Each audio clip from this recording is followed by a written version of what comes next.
Hello, students. Good morning to all. Today, in the connection of the Zen English, I am going to teach you the second lesson. This topic is based on the philosophy of Gandhi, how he invented the khadi, or it was a birth of khadi. In this chapter, M. K. Gandhi, Mahatma Gandhi, has described various experiences in his life. The title of the topic of today is An Introduction to the Chapter The Birth of Khadi by M. K. Gandhi. First of all, I introduce you who was Mahatma Gandhi.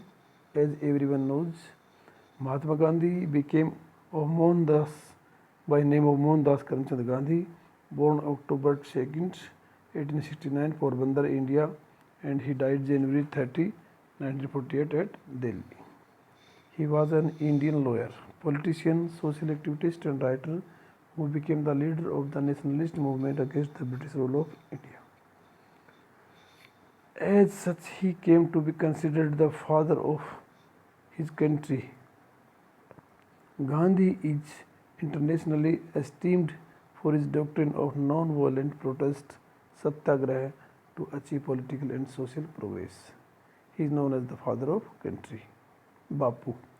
In 1918, Mahatma Gandhi started his movement for Gadi as a relief program for the poor masses living in India's villages.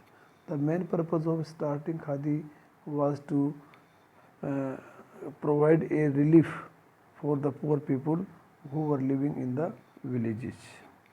Spinning and weaving was elevated to an ideology for self-reliance of self-government. It was based on the ideology of self-reliance and self-government. Mahatma Gandhi began promoting the spinning of khadi for rural self-employment reliance instead of using manufactured industry in Britain in the 1920s. It was based on the rural self-employment for villagers, thus making khadi an integral part and icon of the Swadeshi movement in India and Bangladesh as well. Gandhi was not only an ardent social worker and aspiring teacher but also one of the greatest writers of English. He is known as the greatest writer of English, Indian writer. In this extract from his autobiography, he says that the main object behind the birth of Khadi was to enable Indians to be clothed in clothes manufactured by the hands. Now on November 5, 2019. I don't remember to have been a handloom or spinning wheel as Gandhi described in his own words. He says that he doesn't remember to have seen a handloom or spinning wheel when in 1908 I described in it Hind Swaraj as the panacea for the growing pauperism of India. Panacea means Ramban. Ramban. In that book, I took it as understood that anything that helped India to get rid of grinding poverty of her masses would in the same process also establish Swaraj. Even in 1915, when I returned to India from South Africa, I was not actually seen a spinning wheel. Gandhi tells that he never saw a spinning wheel, that is charkha, in his life before 1915 when he returned from South Africa.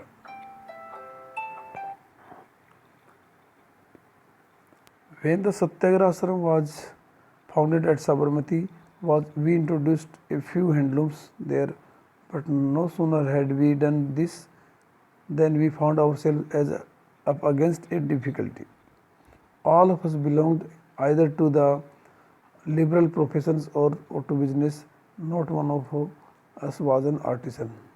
Gandhi founded this in Sabarmati Ashram as Satyagraha Ashram.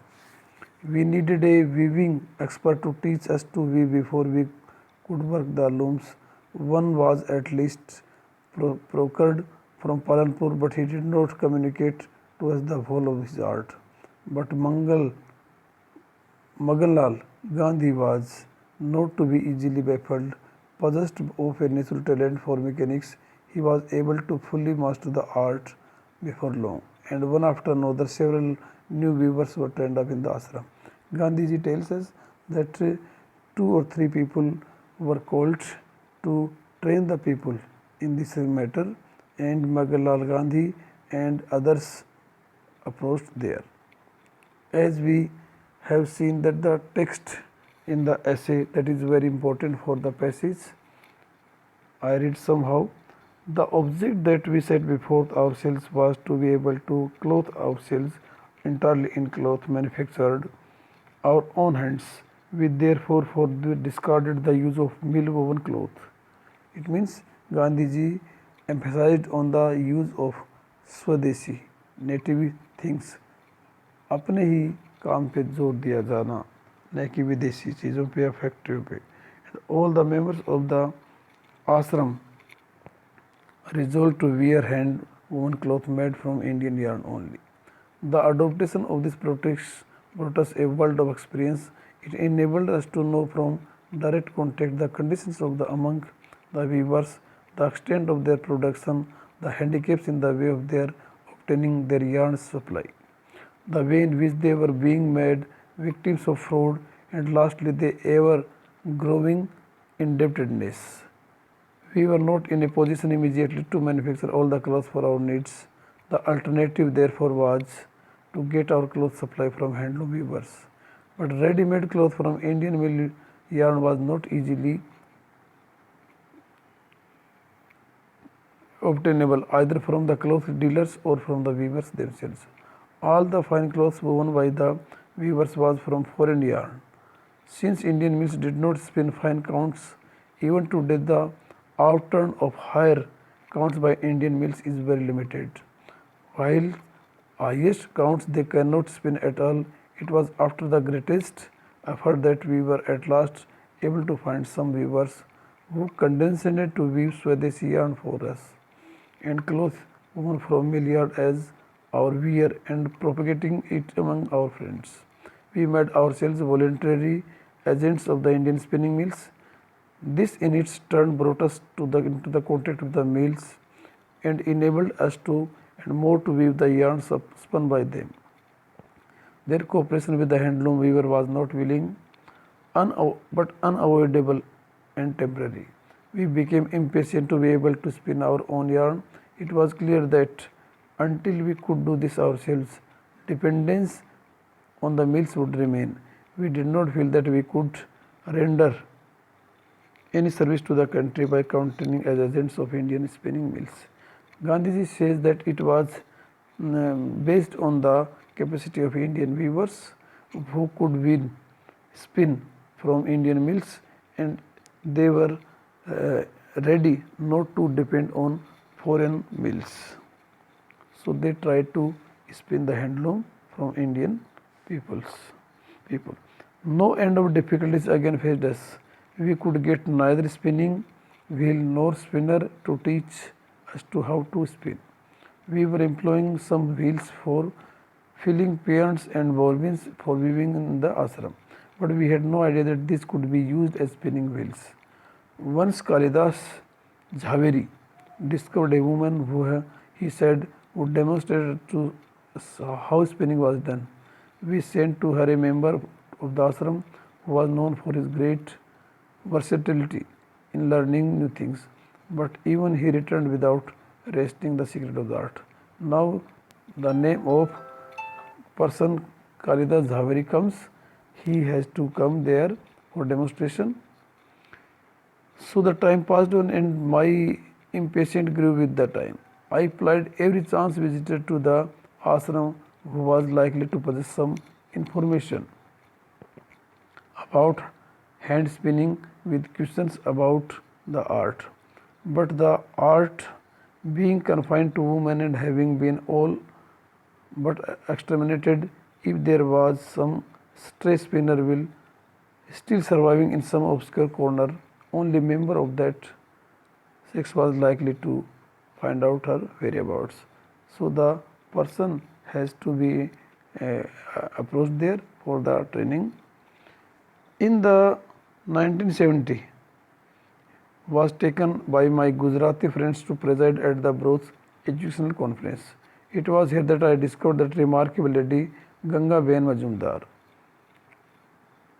Jhaveri, Ganga Ben Majumdar, these were the persons. She was a widow, but her enterprising spirit knew no bounds. Her education, in the accepted sense of the term, was not much, but in courage and common sense, she easily surpassed the general run of our educated women.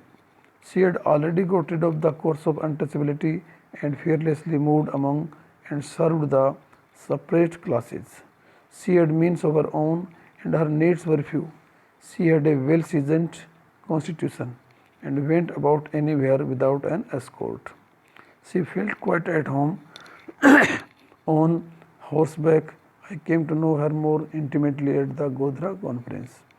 To her I poured out my grief about the charkha, and she lightened my burden by a promise to prosecute an earnest and incessant search for the spinning wheel. Now the contact comes between Gandhi and Gangaben and how she helped Gandhi in the process. In this extract from his autobiography, he says that the main object behind the birth of Khadi was to enable Indians to be clothed in cloth manufactured by the hands. So these lines are very important, how Gandhi focuses on the use of Swadeshi things. These lines were already discussed, and how the writer, how the writer M.K. Gandhi describes that the object that we set before ourselves was to be able to clothe ourselves entirely in cloth manufactured by our own hands. We therefore discarded the use of mill-woven cloth, and all the members of the ashram resolved to wear hand-woven cloth made from Indian only. The adaptation of this practice brought us a world of experience. It enabled us to know from direct contact the condition of life among the weavers, the extent of the production, the handicaps in the way of their obtaining their yarn supply, the way in which they were being made victims of fraud, and lastly, their ever-growing indebtedness. We were not in a position immediately to manufacture all the clothes for our need. The alternative therefore was to get our clothes supply from handloom weavers. Ready-made clothes from mills was not easily obtainable either from the cloth dealers or from the weaver. All the fine clothes woven by the weavers from foreign yarn. Since Indian mills did not spin fine counts, even today the outturn of higher counts by Indian mills is very limited. Whilst highest counts they can't spin at all, it was after the greatest effort that we were at last able to find some weavers who condescended to weave Swadeshi yarn for us, and only on condition that the ashram would take up all the clothes that they might produce. Thanks students, this chapter you have understood the real aim, how Gandhi wanted to give the birth of Khadi in country, because he knew that foreign yarn, foreign mills could exploit the people very easily, and Indian people had the ability, capability to spin. Though he acknowledged that he did not know about the spinning wheel before 1915, when he returned from South Africa, he found it very convenient and tried to introduce in India.